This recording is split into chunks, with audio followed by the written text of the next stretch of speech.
Later Pandyas and their decline, 13th–14th century CE. Chapter 1.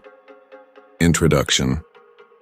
The Pandya dynasty is one of the oldest and most significant royal lineages in the history of South India.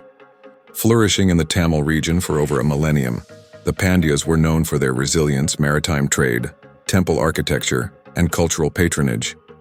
While the early Pandyas laid a strong foundation from around the 6th century BCE to the 10th century CE, it was the later Pandyas, particularly during the 13th and 14th centuries, who brought the dynasty to its territorial and economic zenith before its decline amid internal strife and external invasions. Geographical context. The later Pandyas ruled from Madurai, a city of profound historical and cultural significance.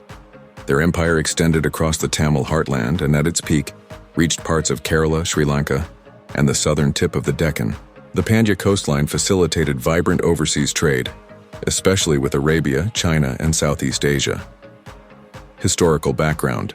By the 10th century CE, the Pandya Empire had weakened, largely overshadowed by the rising Chola Empire. The Cholas ruled much of southern India, and for about 2 centuries the Pandyas were reduced to vassals. However, by the early 13th century, the Chola Empire declined due to internal conflicts and external pressures, providing a fertile ground for Pandya resurgence. Periodization of the later Pandyas. Historians categorize the later Pandyas as those rulers who regained sovereignty in the 13th century CE after centuries of subjugation. This period includes resurgence and expansion, c. 1216–1270, imperial zenith, c. 1270–1310, decline and collapse, c. 1310–1345. The later period witnessed both grandeur and catastrophe. The empire reached its greatest size under Maravarman Kulasakara Panyan the Freer, but also fell victim to internal dissension and external conquest by the armies of the Delhi Sultanate. Chapter 2. Resurgence of the later Pandyas. The Pandya resurgence in the early 13th century marks a turning point in the history of South India. The dynasty, once reduced to a shadow under the Cholas, regained its autonomy and emerged as the dominant power in Tamilakam. Maravarman Sundara Pandyan I, 1216–1238 CE. The real revival began under Maravarman Sundara Pandyan Thereafter, who ascended the throne around 1216 CE. His reign is often considered the start of the later Pandya period. He launched successful military campaigns against the declining Cholas and reclaimed Pandya sovereignty over Madurai. Key achievements. Defeated the Chola ruler Kulathunga Chola III and sacked Thanjavur, expanded the empire northwards up to the river Kaveri, re-established Madurai as the Pandya capital and a major religious center, patronized Saivite and Vaishnavite temples, reviving religious life. Consolidation and expansion. The successors of Maravarman Sundara Pandyan the Fern, especially Jadavarman Sundara Pandyan Frang, 1251–1268, and Maravarman Kulasekara Pandyan Frang, 1268–1310, continued his legacy. The later Pandyas capitalized on the weakness of the Hoysalas and Cholas. They conducted campaigns into Sri Lanka, particularly targeting the northern Tamil regions. Their authority extended into Kerala, and they influenced the Chera territories. Diplomacy and trade. The Pandyas maintained diplomatic relations with several Southeast Asian and Middle Eastern powers. Foreign travelers such as Marco Polo, who visited around 1292 CE, recorded the wealth and prosperity of the Pandya kingdom, describing it as a land rich in pearls, spices, and precious stones. Chapter 3. Political structure and governance. The later Pandya administration followed a monarchic model with a centralized authority supported by a structured bureaucratic and military system. Kingship and royal power. The king, or Perumal, was the supreme authority in all aspects of governance: judicial, military, religious, and economic. He was often depicted in inscriptions as a divine ruler, chosen to protect Dharma and rule with justice. Titles such as Jadavarman and Kulasakara were common among later Pandya rulers, denoting valor and lineage.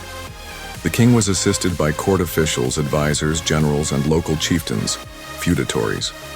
Administrative hierarchy. The kingdom was divided into mandalams, provinces, further divided into nadus, districts, and kurams, villages.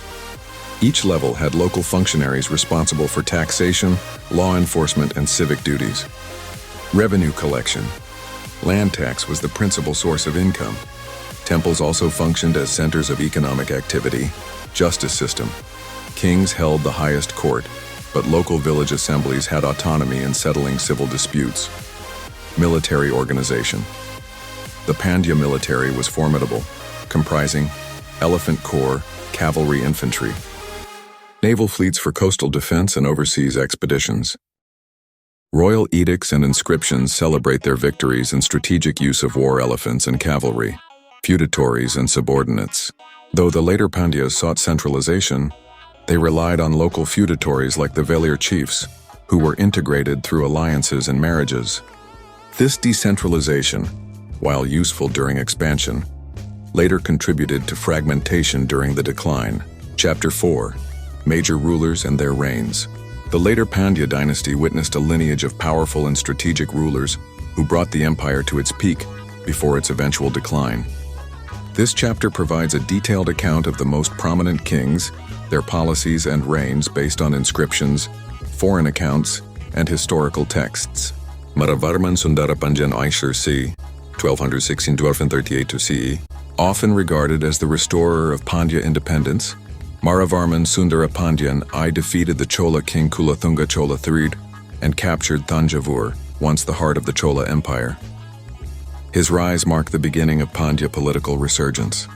Key contributions: expanded Pandya territory northward beyond the Kaveri River, reinvigorated temple patronage in Madurai and Rameswaram, introduced administrative reforms strengthening royal control over land grants and temples. Jatavarman Sundarapandian I c. 1250 CE. Arguably the greatest ruler of the later Pandya period, Jatavarman Sundarapandian I led an aggressive military expansion across South India. His reign is often described in epigraphs as one of divine prosperity and imperial glory. Achievements: conquered Sri Lanka, Yalpanam region, and parts of Kerala. Defeated the Hoysalas, the Telugu Cholas, and minor southern kingdoms. Patronized massive temple expansions including Sri Rangam Ranganathaswamy Temple. Oversaw vibrant trade through the port of Kayal, described by Marco Polo. Maravarman Kulasekara Pandyan Bayakyor, 1268-1308 CE. The empire reached its greatest extent under his reign. He maintained alliances through marital diplomacy and ensured economic prosperity through trade. Key policies: strengthened maritime trade links with Arabs in Southeast Asia, maintained a balance between Shaivite and Vaishnavite religious institutions, managed succession by naming his sons Veera Pandyan and Sundara Pandyan as joint heirs, an act that would later lead to civil war. Veerapanjan Sundarapanjan Audimber 1327 CE. After Kulasakara's death, his sons fought over succession rights. This internal strife weakened the empire and coincided with external invasions, especially by Malik Kafur of the Delhi Sultanate. Chapter 5. Military campaigns and rivalries. The later Pandyas distinguished themselves through strategic military campaigns that expanded their empire and defended it against powerful adversaries.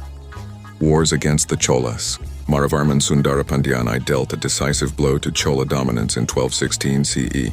Pandya armies captured and looted Chola capitals such as Thanjavur and Gangaikonda Cholapuram. Chola kings were reduced to feudatories, ending centuries of rivalry. Conflict with the Hoysalas. The Hoysala Empire, based in Karnataka, often contested Pandya control over northern Tamil regions. Under Jatavarman Sundarapandian I, the Pandya army defeated Hoysala forces and sacked their capitals. Hoysala king Somasvara was compelled to flee to Dwarasamudra. Campaigns in Sri Lanka and Kerala. Pandya rulers supported Tamil claimants in Sri Lanka and occupied the northern parts, Yalpanam and Mannar regions. In Kerala, they gained influence in Vanad and Kollam, enhancing their control over the spice trade. Naval power. The Pandyas built a modest but effective naval force to protect their ports and merchant ships.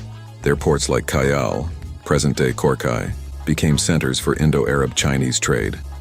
Maps and battle zones. Descriptions for visualization. Northern frontiers, Kaveri Delta, Thanjavur, and Sri Rangam, sites of battles with Cholas and Hoysalas. Southern frontiers, Gulf of Mannar and Palk Strait, Areas of influence in Sri Lanka. Western campaigns. Kollam, Venad. Expansion into Kerala. Chapter 6. Economy and Trade. The later Pandya economy was robust, primarily driven by agriculture, pearl fishing, and international trade.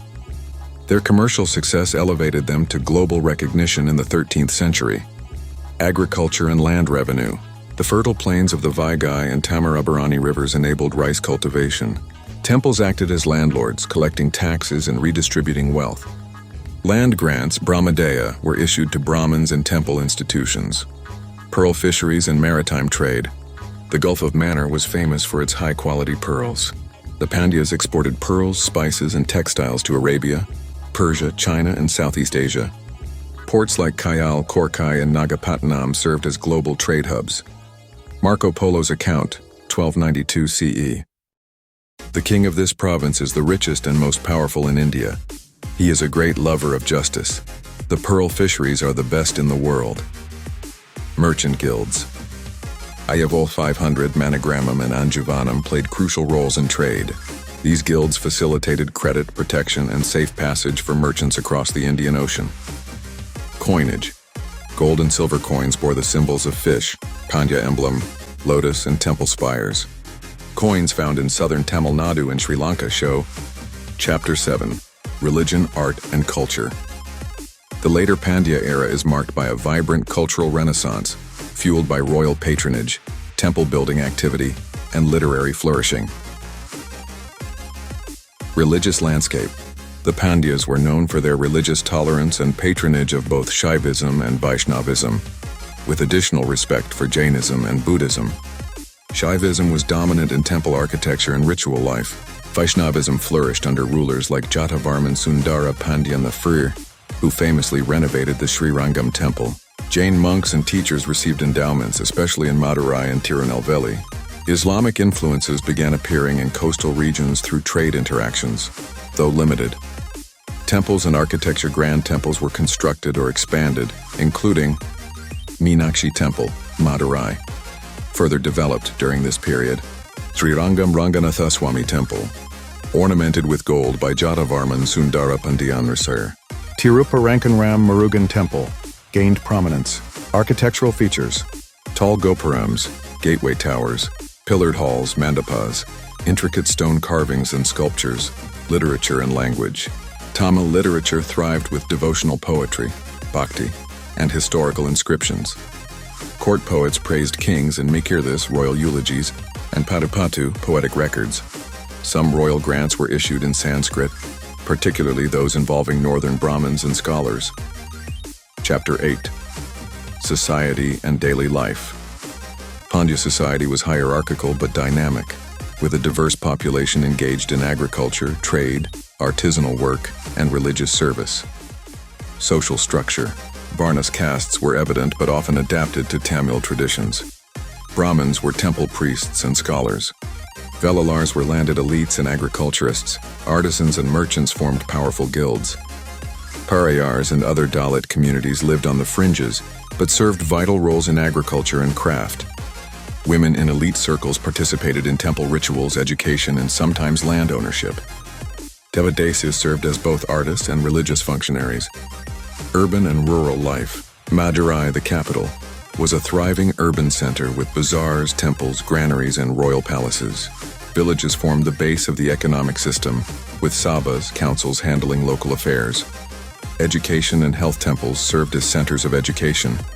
Brahmins taught Vedas while Tamil was used for secular and poetic works. Ayurveda and Siddha medical traditions were practiced with temple-based clinics.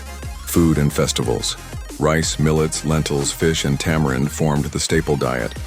Temples hosted major festivals including Chitharai Festival in Madurai, float festivals in Vaikunta Ekadashi in Sri Rangam.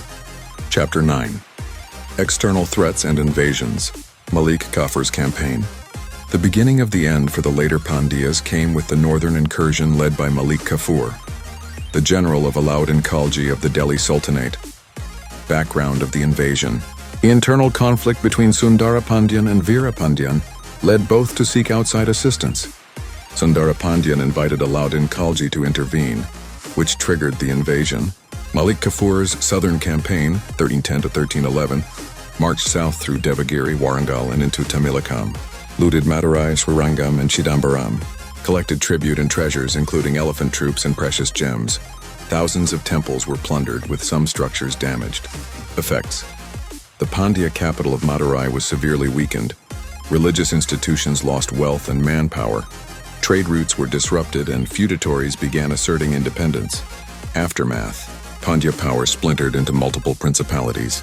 Delhi Sultanate tried installing governors, but the south remained largely autonomous. The Madurai Sultanate emerged in the 1330s, replacing Pandya rule in the region.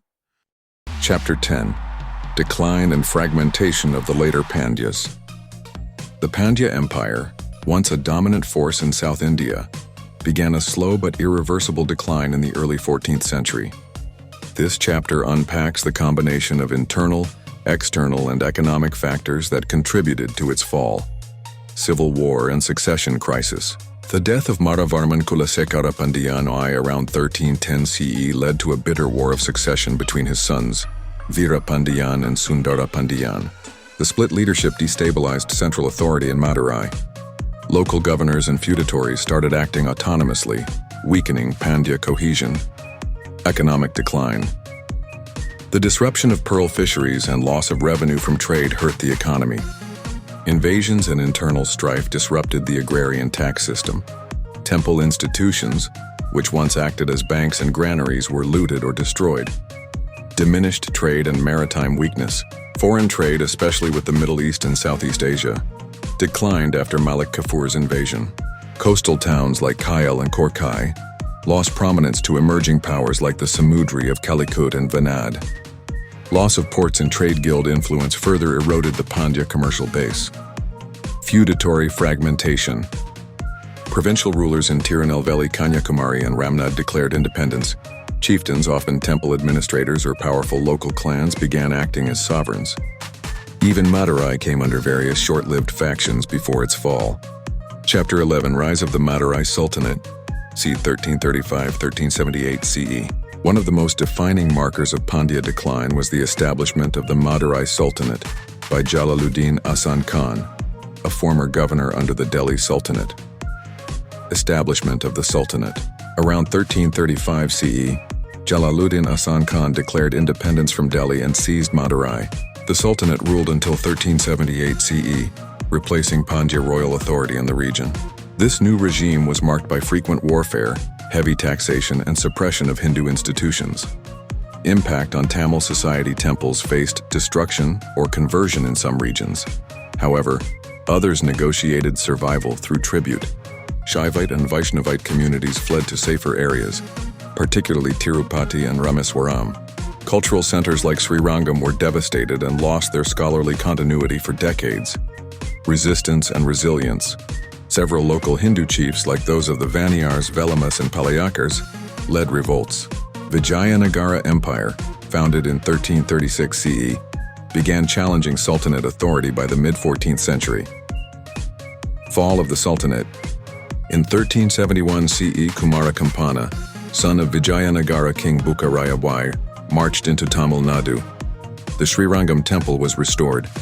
The Sultanate was fully defeated by 1378 CE, and the region was absorbed into the Vijayanagara Empire. Chapter 12: Legacy of the Later Pandyas. Even after their political demise, the Later Pandyas left behind a powerful legacy in the fields of architecture, literature, and cultural identity. Cultural continuity. Temples built or expanded during their reign became centers of Tamil identity. Their contributions to Shaivism and Vaishnavism influenced South Indian devotional traditions. Later dynasties, including Nayaks, Vijayanagara rulers, and Thanjavur Marathas, continued using Pandya administrative models. Architectural heritage. Madurai Meenakshi Temple remains the most enduring symbol of Pandya architectural patronage. Pandya-era sculptures and stone carvings are still studied as masterpieces of Dravidian art. Historical memory.